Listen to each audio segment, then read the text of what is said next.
Setelah 17 tahun lamanya, per 28 Oktober 2021, Mark Zuckerberg, pendiri sekaligus pemilik Facebook, mengumumkan perusahaannya berganti kode FB menjadi MVRS Metaverse.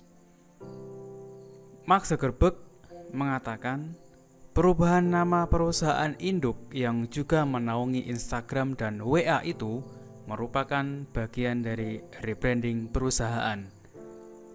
Mark berharap perubahan nama ini membantu mengubah citra perusahaan yang kini sedang cenderung terombang-ambing karena isu eksploitasi data para penggunanya dan memposisikannya sebagai pemain metaverse, istilah yang diambil dari sebuah novel fiksi ilmiah Snow Crash dan Ready Player One yang menggambarkan platform masa depan.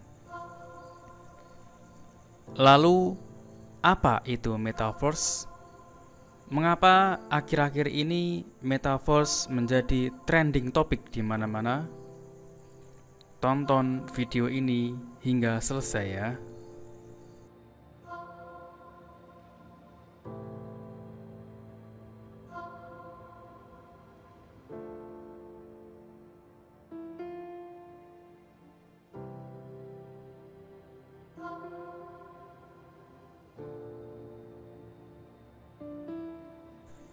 Kata metaverse berasal dari gabungan dua kata, yaitu meta dan universe. Meta artinya digital, universe artinya alam semesta. Jadi, metaverse adalah alam semesta digital.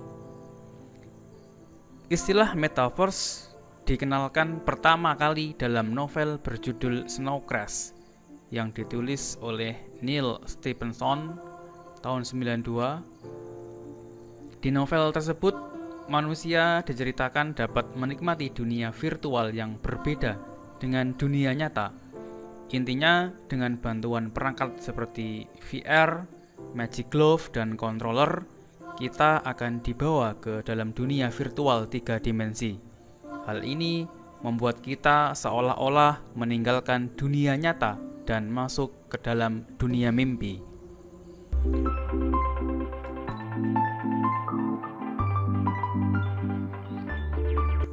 Sebenarnya, ide dunia virtual bukan barang baru lagi. Kita tahu banyak buku, novel, komik, game, atau film yang membahas topik ini.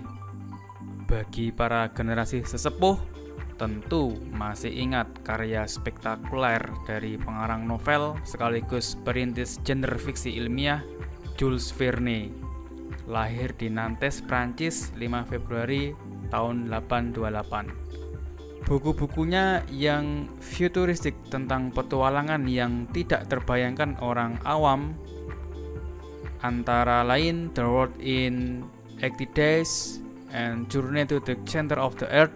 Begitu pula dengan kisah Flash Gordon, film fiksi ilmiah tentang petualangan yang ngetren sekitar tahun 1980. Padahal kisah tersebut sesungguhnya berdasarkan strip komik King Features buatan Alex Raymond yang diproduksi oleh Dino De Laurentiis.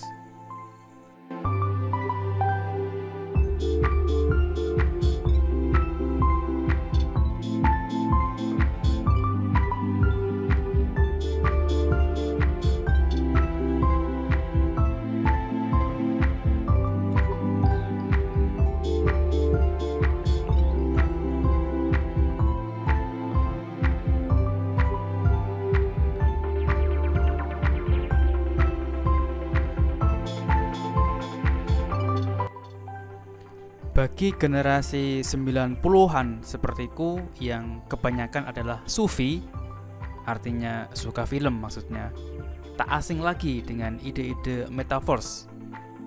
Di dunia film kita tahu ada The Matrix, Surrogates, avatarnya James Cameron, Inception, Assassin's Creed, Gamer, dan yang sering disebut-sebut adalah Ready Player One. Jika kalian menonton film-film yang kusebutkan tadi, kujamin 90% kalian akan paham apa itu metaverse. Kesamaan dari semua film tersebut adalah adanya orang asli dan orang tiruan, yaitu avatar. Di antara film-film yang kusebutkan tadi, menurutku The Matrix lah yang paling sempurna menggambarkan metaverse. Mungkin puncak dari kemajuan metaverse adalah Matrix. Dan metaverse yang saat ini sedang digadang-gadang bisa jadi adalah cikal bakal terciptanya The Matrix di masa depan. Dulu pertama kali nonton film Matrix ini di TV pada saat aku masih SMA. Dan serius, aku bingung dengan isi ceritanya itu tentang apa. Setelah beberapa kali nonton, akhirnya paham. Oh, ternyata begitu jalan ceritanya. Luar biasa, mind blowing ini ide ceritanya dari Wachowski bersaudara.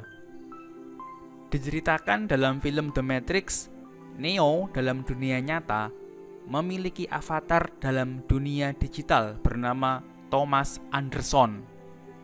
Jika Neo ingin login ke avatarnya di metaverse, maka tinggal colokkan kabel, lalu berubahlah Neo menjadi Anderson di dunia metaverse Matrix. Ya, metaverse ya, Matrix ini ya. Saat Neo berada dalam dunia Matrix, ia bisa melakukan apa saja. Bekerja, olahraga, bermain, berlatih, naik mobil, tidur, dan lain-lain. Dari sini pasti kalian sudah paham sekarang. Itu tak jauh dari aktivitas kita dalam bersosmed. Saat kalian login di YouTube atau Facebook, maka kalian sudah memasuki dunia digital.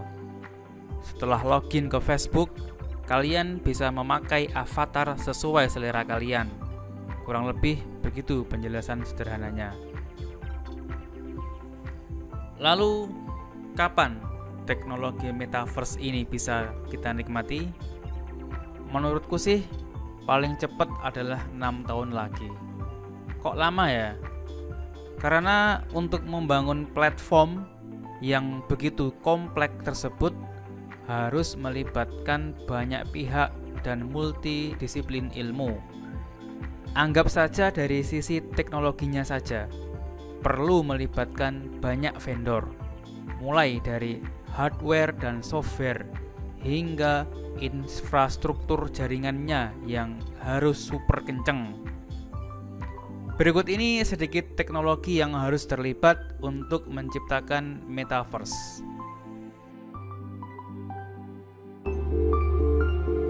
Silakan dibaca ya. Ini. Nah, tuh. Wah, dijelimet-jelimet itu ya. Ada 3D engine, CPU engine, CPU engine, VR dan sebagainya. Nah, NFT dan lain-lain, AI, artificial intelligence dan lain-lain. Oke ya.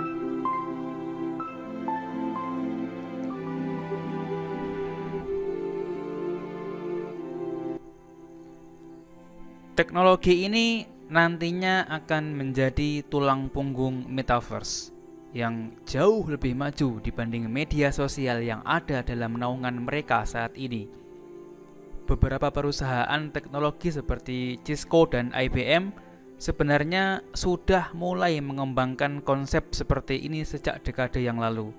Namun hasilnya tidak menggembirakan.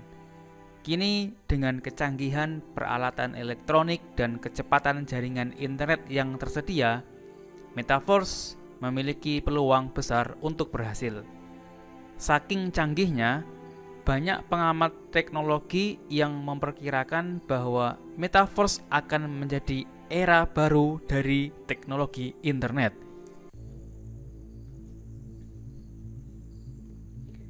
Ide gila ini mendapat beragam tanggapan dari banyak orang. Robert McNamee, Salah seorang investor awal Facebook mengatakan, adalah ide yang buruk jika kita semua sehari-hari hanya duduk dan menonton melalui alat itu dan merasakannya sebagai sesuatu yang normal. Menurutnya, kemungkinan meluasnya fenomena seperti itu harus menjadi perhatian banyak orang sejak sekarang. Ancaman yang paling nyata dari teknologi ini adalah kecenderungan untuk membuat manusia semakin malas bergerak dan bersosialisasi di dunia nyata. Kita sudah melihat bagaimana pola hidup anak muda berubah setelah meluasnya penggunaan media sosial, apalagi jika disuguhi dengan teknologi yang jauh lebih mengasyikkan lagi. Tidak hanya problem kesehatan fisik seperti gangguan penglihatan dan obesitas yang mengintai para pengguna metaverse, problem psikologi juga tidak kalah mengkhawatirkan. Kenikmatan berselancar di metaverse dengan menggunakan avatar yang mungkin saja merupakan citra diri yang tidak kesampaian bisa membuat penggunanya susah untuk menerima keadaan di dunia nyata. Kemudian, peluang kejahatan dunia maya juga semakin terbuka lebar. Hal ini dipicu oleh kemampuan metaverse yang memungkinkan penggunanya menampilkan citra diri yang sangat lain dengan kenyataan aslinya di dunia nyata. Pencurian data serta manipulasi terhadap seseorang bisa lebih leluasa dilakukan. Namun, di tengah berbagai potensi bahaya yang ada, metaverse juga memiliki berbagai potensi manfaat. Kemungkinan untuk menjelajahi dunia tanpa melibatkan gerak fisik seperti di dunia nyata justru merupakan keunggulan utamanya. Orang-orang yang memiliki keterbatasan fisik seperti kaum lanjut usia atau difabel bisa menikmati dunia selayaknya orang-orang pada umumnya. Potensi ekonomi yang ada di dalamnya juga bisa menciptakan peluang usaha baru yang belum pernah ada pada era sebelumnya. Perusahaan-perusahaan juga akan terdorong untuk memikirkan konsep pemasaran dan penjangkauan pelanggan melalui metaverse. Katil Heckel, seorang futuris teknologi, mengatakan bahwa sebagaimana banyak perusahaan pada awal tahun 2000-an yang tidak terpikir sebelumnya untuk merambah media sosial, merek-merek pada tahun 2020-an ke atas harus melibatkan tim metaverse untuk bertahan di era Web 3.0. Melihat pula perkembangan teknologi yang telah terjadi, kemungkinan besar metaverse akan menjadi teknologi yang umum di masa depan. Bisa saja nantinya ada sekolah virtual yang mengajarkan ilmu-ilmu yang hanya bisa dimanfaatkan di metaverse, kebun binatang virtual yang berisi hewan-hewan purbakala dan khayalan, seperti di film Jurassic Park itu ya. Atau hunian dan gedung perkantoran yang mustahil diwujudkan dalam dunia nyata. Jika dikelola dengan baik, metaverse tentu akan menjadi berkah bagi umat manusia. Oleh sebab itu, permasalahannya bukan lagi terletak pada boleh tidaknya teknologi ini dikembangkan, tetapi bagaimana arah pengembangannya dan penerapan etika bagi penggunanya. Tentu saja, Meta tidak akan menjadi pemain tunggal pengembang metaverse. Akan ada perusahaan-perusahaan lain, bahkan mungkin yang saat ini belum berdiri, yang akan mengembangkan metaverse-nya sesuai dengan imajinasinya masing-masing. Hal inilah yang akan memperumit diskusi yang ada. Polemik yang akan muncul seputar metaverse tidak hanya membutuhkan jawaban dari kalangan teknologi, tetapi juga pandangan multidisiplin seperti dari ahli hukum, pemuka agama, psikolog, maupun sosiolog. Permasalahan-permasalahan yang menyertai pengembangan metaverse harus selalu ditanggapi dan menjadi masukan dalam pengembangan versi berikutnya. Misalnya, sejauh mana anonimitas dan kebebasan bisa diwujudkan dalam metaverse? Sekuat apa hukum dapat menyentuh kejahatan yang dilakukan seorang avatar terhadap avatar lain di metaverse? Seperti apa norma-norma masyarakat dan tradisi yang diterapkan dalam metaverse? Seperti halnya teknologi yang lain, jangan sampai manusia diperbudak olehnya. Dengan begitu, metaverse akan memberi manfaat secara luas. Mungkin Anda berpikir bahwa teknologi yang canggih seperti ini baru akan terwujud dalam jangka waktu lama.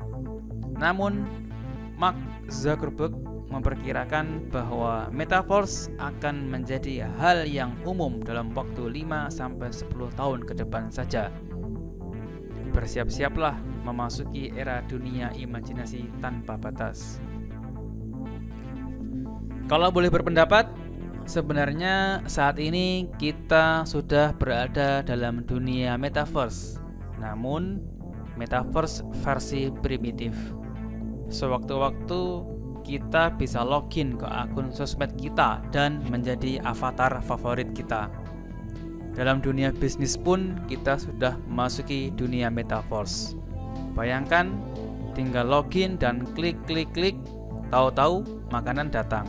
Tinggal klik, mobil jemputan datang. Tinggal klik, paket datang. Tentunya pro kontra dalam teknologi baru sudah menjadi hal yang biasa. Selalu ada yang pro dan selalu ada yang kontra. Teringat awal-awal dulu aku membangun online store. Tinggal klik di depan laptop seperti orang pengangguran, namun kok bisa dapat cuan? Bagi orang yang tidak paham, dikira ngepet. Akhirnya semua terjawab oleh waktu. Pada hakikatnya, metaverse adalah alat produk teknologi yang tidak bisa kita cegah perkembangannya. Namun dalam penggunaannya kita harus bijak agar nilai-nilai luhur bangsa kita, tali silaturahmi tetap terjalin. Dan yang paling penting adalah teknologi sebagai budak, bukan kita yang diperbudak teknologi. Teknologi hanyalah alat bantu. Ia bisa dipakai apa saja, tergantung penggunanya.